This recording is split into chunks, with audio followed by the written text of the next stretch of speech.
એટલે આજના લેક્ચરમાં આપણે બેટરી વિશે વાત કરવાની છે, જે ચેપ્ટરનો લાસ્ટ ટોપિક છે.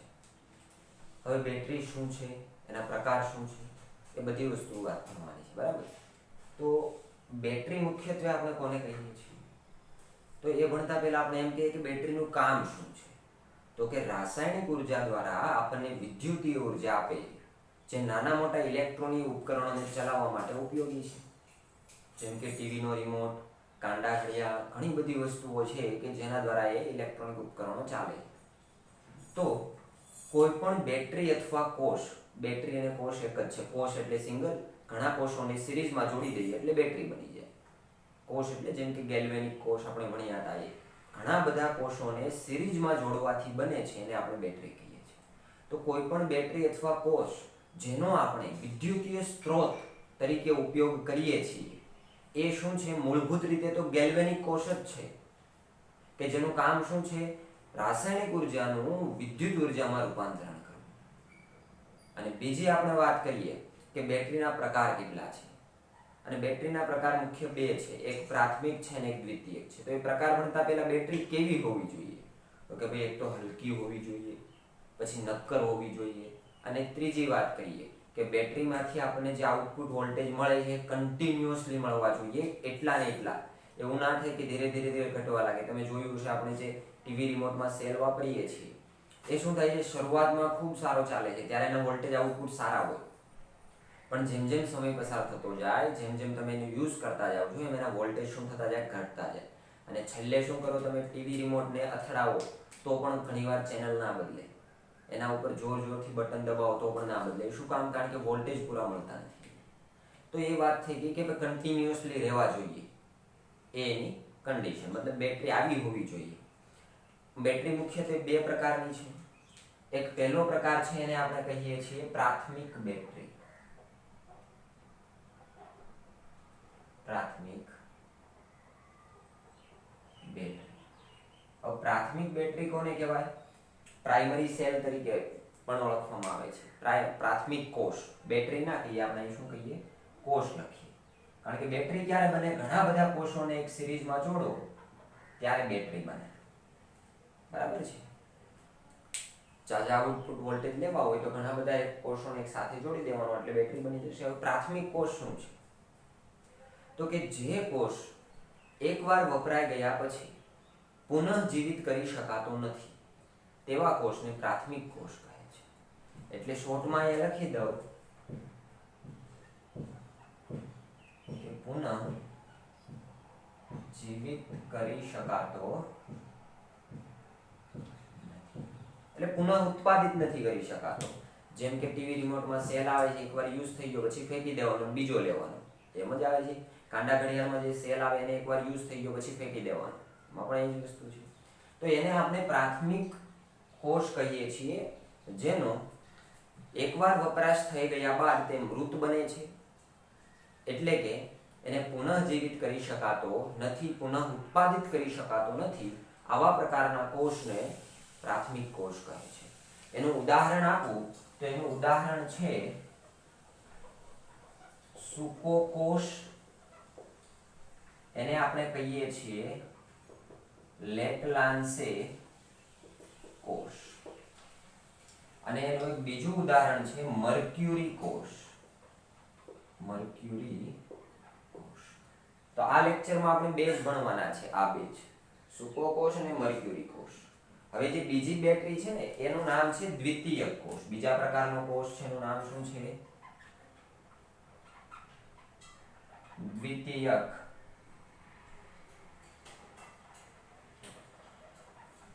કોષ. તો આનાથી ઉલટું, આમાં મેં શું લખ્યું? પુનઃજીવિત કરી શકાતો નથી. અહીંયા શું લખી દઉં? પુનઃજીવિત કરી શકાય. આનો મતલબ જે કોષનું એકવાર વપરાશ થઈ ગયા બાદ તેમાંથી વિરુદ્ધ દિશામાં કોઈ આઉટપુટ સોર્સ દ્વારા વોલ્ટેજ પસાર કરીને એને પુનઃજીવિત કરી શકાય. તો એવી બેટરીને આપણે શું કહીએ છીએ? દ્વિતીયક કોષ તરીકે, દ્વિતીયક બેટરી તરીકે ઓળખીએ છીએ. એના બે ઉદાહરણ છે આપણે ભણવાના, એમ તો ઘણા બધા હોઈ શકે. ઉદાહરણ તરીકે પહેલું ભણવાનું છે આપણે લેડ સંગ્રાહક કોષ, લેડ સંગ્રાહક કોષ. અને બીજું આપણે વાત કરવાની છે નિકલ કેડમિયમ સંગ્રાહક કોષ. તો આ લેક્ચરમાં આપણે કવર અપ આ બે કરવાના છે, આ બીજા લેક્ચરમાં જોઈશું. તેથી આ કોપી કરતા જજો સાથે. ચાલો હવે આપણે પહેલું જે છે આપણો કોષ એની વાત કરીએ પ્રાથમિક કોષ વિશે. પ્રાથમિક કોષમાં પણ આપણે પહેલું ભણવું છે સૂકો કોષ, જેને આપણે મર્ક્યુરી કોષ તરીકે ઓળખીએ છીએ, સોરી લેક્લાન્સે કોષ તરીકે ઓળખીએ છીએ.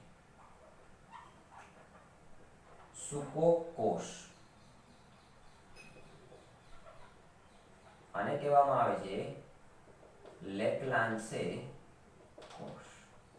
સૂકા કોષને લેક્લાન્સે કોષ તરીકે પણ ઓળખવામાં આવે છે ને શોધકના નામ પર.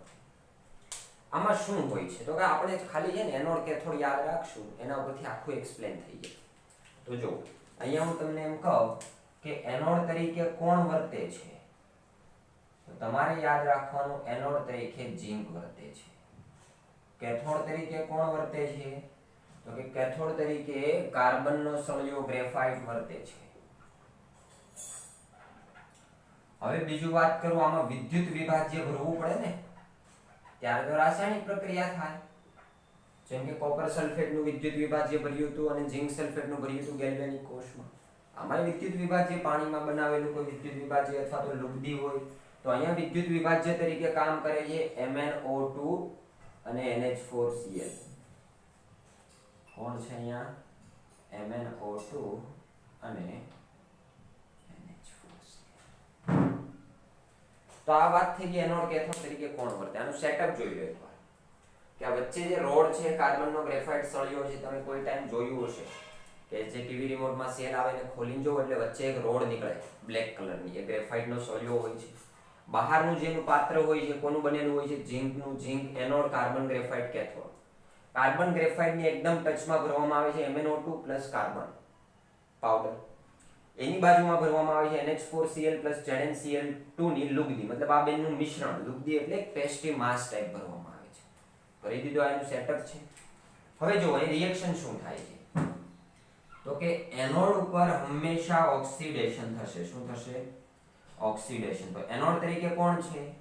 ઝિંક છે. કયા સ્વરૂપે? સોલિડ. ઓક્સિડેશન થાય એટલે શું થાય? Zn+2+2 electron. આવી જ રિએક્શન થાય. હવે વધ્યું કોણ? કેથોડ. હવે કેથોડ તરીકે આપણે એમ કહીએ સર કે અહીં ગ્રેફાઇટ છે. ગ્રેફાઇટ તો ઇનર્ટ છે, નિષ્ક્રિય છે, થોડો રાસાયણિક પ્રક્રિયામાં ભાગ લેવાનો છે. તો રાસાયણિક પ્રક્રિયા કોની થશે અહીંયા કે ગ્રેફાઇટના ટચમાં કોણ છે? MnO2. તો એ રાસાયણિક પ્રક્રિયામાં ભાગ લે છે, વિદ્યુત વિભાજ્ય. બરાબર. અને બીજું લુગદી કોણ છે? NH4Cl ની. તો એમાંથી આવે છે પ્રક્રિયા કરવા માટે NH4+. અને કેથોડ છે એટલે રિડક્શન થાય, તો રિડક્શનમાં આ ઇલેક્ટ્રોન ગુમાવે તો આ ઇલેક્ટ્રોન શું કરે? મેળવે. તો કે અહીંયા ઇલેક્ટ્રોન લખું છું, આ એક જ મેળવે છે. બે મેળવવા માટે મલ્ટીપ્લાય 2 કરશું. તો જો થાય છે શું? અહીંયા MnO2 તો મતલબ આવું હોય ને, Mn double bond oxygen, double bond oxygen. અહીંયા NH4+ હતો. NH4+ એટલે કે નાઇટ્રોજન સાથે હાઇડ્રોજન કેટલા છે? 4. હવે નાઇટ્રોજને 4 બોન્ડ બનાવ્યા એટલે તો એની ઉપર પ્લસ ચાર્જ આવ્યો હતો. હવે આ બંને ઇલેક્ટ્રોન છોડીને આના ઉપર જો હાઇડ્રોજન અહીંથી જતો રહે એટલે હાઇડ્રોજન પ્લસના ફોર્મમાં જાય અને નાઇટ્રોજન સાથે 3 હાઇડ્રોજન ને 2 ઇલેક્ટ્રોન રહે એટલે NH3 ન્યુટ્રલ બની ગયો. તેથી અહીંયાથી છૂટું શું પડશે? NH3. અહીંયાથી હાઇડ્રોજન દૂર થયો, કયા સ્વરૂપે દૂર થયો? H+ સ્વરૂપે દૂર થયો. હવે H+ શું કરશે? MnO2 માં એક બોન્ડ બ્રેક થશે. એક બોન્ડ બ્રેક થશે એટલે આની વેલેન્સી ખાલી પડશે, આ બંને ઇલેક્ટ્રોન લઈને જતો રહેશે અને હાઇડ્રોજન આની સાથે જોડાઈ જશે. એટલે આ શું બનશે? MnOOH. આ વસ્તુ શું બનશે? MnOOH બની ગયું. બીજું ચેક કરો શું છૂટું પડે છે અહીંયાથી કે મેંગેનીઝની ઓક્સિડેશન અવસ્થા અહીંયા કેટલી હતી?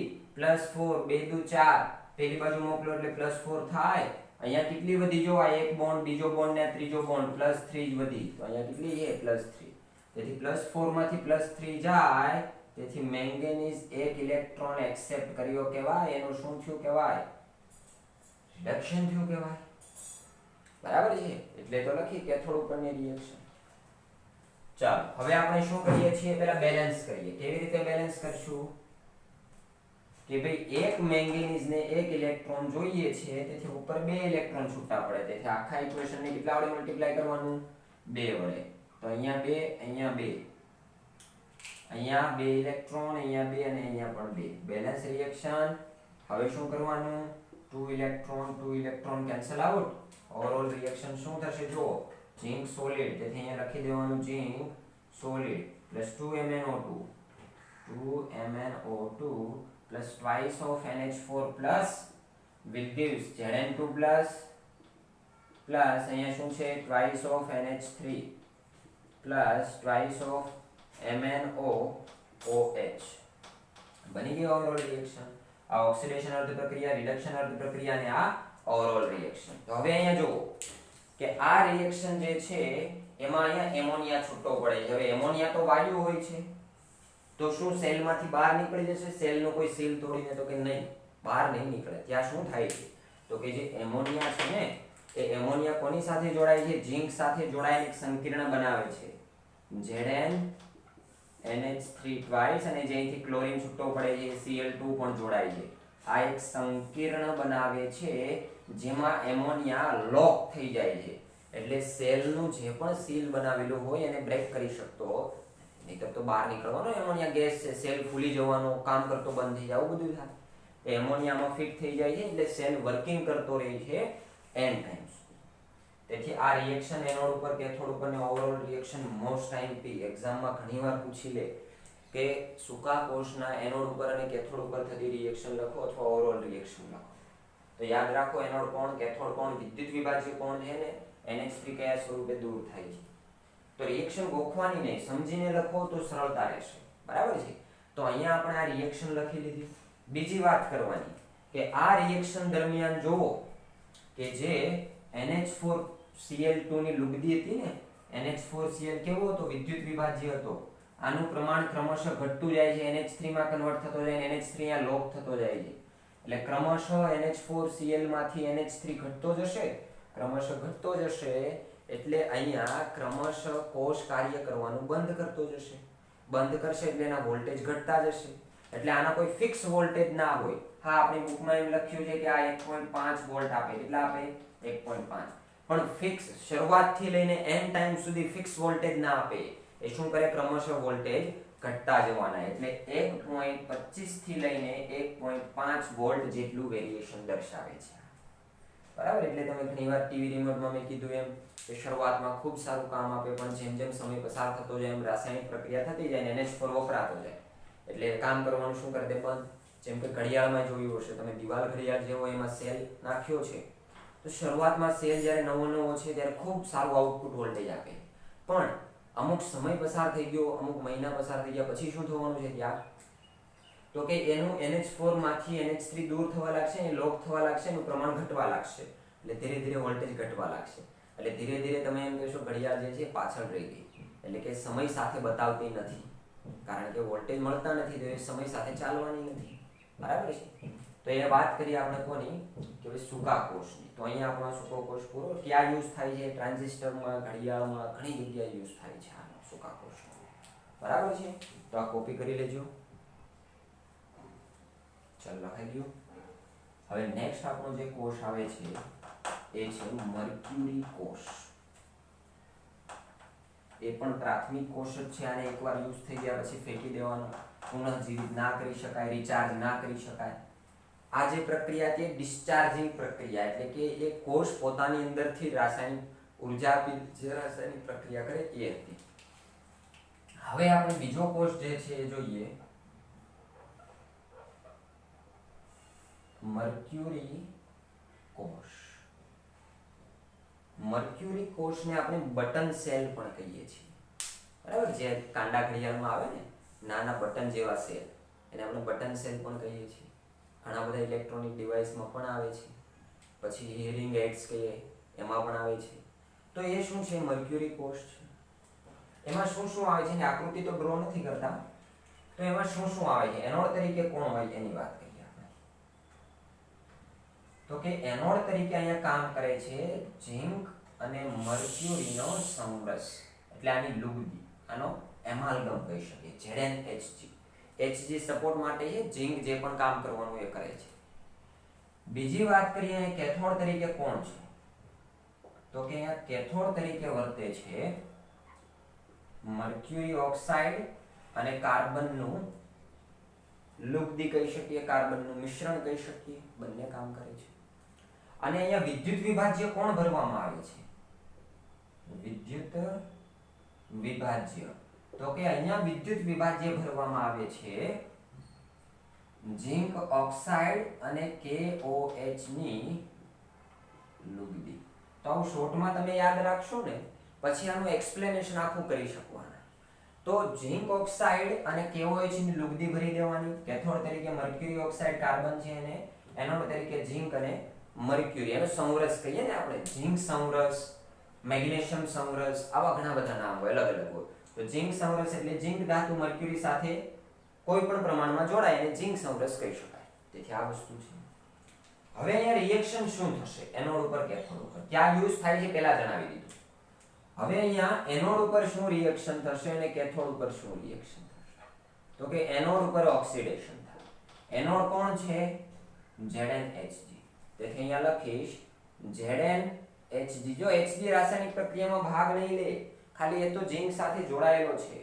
ZnHg છે તો અહીંયા ZnHg કોના કોન્ટેક્ટમાં આવે છે, કે ભાઈ KOH માં રહેલા OH- ના કોન્ટેક્ટમાં. કોના કોન્ટેક્ટમાં આવે છે, OH- ના કોન્ટેક્ટમાં. હવે ઝિંક જેવો, હવે ઝિંકનું ઓક્સિડેશન થાય એટલે જો સાઈડમાં લખું છું, આ ઝિંક શામાં કન્વર્ટ થઈ જાય, Zn+2 માં. હવે Zn+2 કોના કોન્ટેક્ટમાં આવ્યો, Zn+2 માં કન્વર્ટ થયો એટલે કેટલા ઇલેક્ટ્રોન રિલીઝ કર્યા, ઝિંક Zn+2 માં થયો એટલે 2 ઇલેક્ટ્રોન રિલીઝ કર્યા. હવે Zn+2 આના કોન્ટેક્ટમાં આવી જશે તો એની સાથે જોડાઈને શું બનાવશે, ઝિંક ઓક્સાઇડ. ઓક્સિજન સાથે જોડાઈને શું બનાવશે, ઝિંક ઓક્સાઇડ બનાવશે. અને બીજું શું થશે, જો અહીંયા આ રફ કરી દઉં છું હવે. અને બીજું બને છે અહીંયા કે ભાઈ આ ઓક્સાઇડ છે તો હાઇડ્રોજન ક્યાં જાય, અને બે વાર લઉં તો એક ઓક્સિજન જતો રહ્યો, બીજું શું છૂટું પડે, H2O. અને ઝિંકે 2 ઇલેક્ટ્રોન છૂટા પાડ્યા હતા. ઝિંક ગયો ઝિંક+2 માં 2 ઇલેક્ટ્રોન રિલીઝ કર્યા, ઝિંક+2 આના ઓક્સિજનના કોન્ટેક્ટમાં આવ્યો, ઝિંક ઓક્સાઇડ બનાવ્યો. અહીંયાથી વધ્યું H2O તો અહીંયા H2O લખી દીધું. પ્રેક્ટિસ કરવી જોશે લખીને તો યાદ રહેશે રિએક્શન. અને કેથોડ ઉપર શું રિએક્શન થાય છે, તો કે કેથોડ કોણ છે, મર્ક્યુરી ઓક્સાઇડ અને કાર્બન. કાર્બન ગ્રેફાઇટ, ગ્રેફાઇટ તો ઇનર્ટ છે, ભાગ નહીં લે રાસાયણિક પ્રક્રિયામાં. તેથી અહીંયા કોણ છે, મર્ક્યુરી ઓક્સાઇડ. તેથી અહીંયા શું લખીશું, HgO. કોના કોન્ટેક્ટમાં આવશે, તો કે અહીંયા જ્યાં છૂટું પડ્યું ને આ બંને પ્રોડક્ટ અહીંયા લખી દેવાનું યાદ રાખવા માટે. જો આ H2O + 2 ઇલેક્ટ્રોન શું થશે, મર્ક્યુરી ઓક્સિજન થી દૂર તો જ રિડક્શન થયું કહેવાય ને, ઓક્સિજન દૂર થાય અને રિડક્શન થયું કહેવાય. તેથી ઓક્સિજનને દૂર કરશે, મર્ક્યુરી શામાં કન્વર્ટ થઈ જશે, Hg લિક્વિડમાં. Hg સોલિડ ના હોય, Hg લિક્વિડ હોય. Hg શામાં કન્વર્ટ થશે, પ્લસ અહીંયાથી એક ઓક્સિજન, અહીંયાથી એક ઓક્સિજન, 2 હાઇડ્રોજન. શું આને, અને આ 2 ઇલેક્ટ્રોન એક્સેપ્ટ કરીને આને હું કહી શકું 2OH- બને છે, લખી શકાય. જો અહીંથી 2 હાઇડ્રોજન, આ એક ઓક્સિજન ને આ ઓક્સિજન, 2 ઓક્સિજન 2 હાઇડ્રોજન છે, તેથી 2OH- લખાય. અને મર્ક્યુરી અહીંયા જે +2 અવસ્થામાં હતો એને 2 ઇલેક્ટ્રોન એક્સેપ્ટ કર્યા એટલે મર્ક્યુરી જતો રહ્યો, આ 2 ઇલેક્ટ્રોન પણ યુઝ થઈ ગયા. ઉપર 2 ઇલેક્ટ્રોન, નીચે 2 ઇલેક્ટ્રોન યુઝ થઈ ગયા. તો જો ઉપરની રાસાયણિક પ્રક્રિયામાં જેટલા OH- વપરાતા હતા એટલા જ OH- અહીંયા છૂટા પડી જાય છે, પડે છે. જેટલે H2O ત્યાં છૂટો પડતો તો અહીંયા વપરાઈ જાય છે. મતલબ વિદ્યુત વિભાજ્યની સાંદ્રતામાં બદલાવ આવતો નથી. વિદ્યુત વિભાજ્યની સાંદ્રતા અચળ રહેશે. વપરાણો એટલો છૂટો પડ્યો, વપરાણો એટલો છૂટો પડ્યો છે. તેથી અહીંયા આપણે 2OH 2OH cancel, 2 electron H2O 2 electron H2O cancel થઈ ગયું અહીંયાથી. ઓવરઓલ રિએક્શન લખો ZnHg. તેથી અહીં શું લખવાનું, Zn in bracket Hg. Hg રાસાયણિક પ્રક્રિયામાં ભાગ નથી લેતો એટલે અહીંયા લખ્યો જ નથી એને. પ્લસ અહીંયા શું છે, આ HgO will give શું આપે છે મને, ઝિંક ઓક્સાઇડ પ્લસ આપે છે મર્ક્યુરી લિક્વિડ સ્વરૂપે. બસ તમે કહો સર અહીં મર્ક્યુરી 1 ને 1 2 છે, એક જ છે, નહીં કરવાનું એ વસ્તુ. આને જે રાસાયણિક પ્રક્રિયામાં દર્શાવવાનું જ નથી, ખાલી આની સાથે જોડાયો તો એટલે લખું છું એને. રાસાયણિક પ્રક્રિયામાં ક્યાંય દર્શાવવાનો છે નહીં. તો આ રિએક્શન થઈ ગઈ મર્ક્યુરી કોષની એનોડ અને કેથોડ પરની. મર્ક્યુરી કોષમાં તમને એમ કે વિદ્યુત વિભાજનની સાંદ્રતા શું બદલાય છે તો કે નહીં, જેટલી છે એવી ને એવી રહી છે.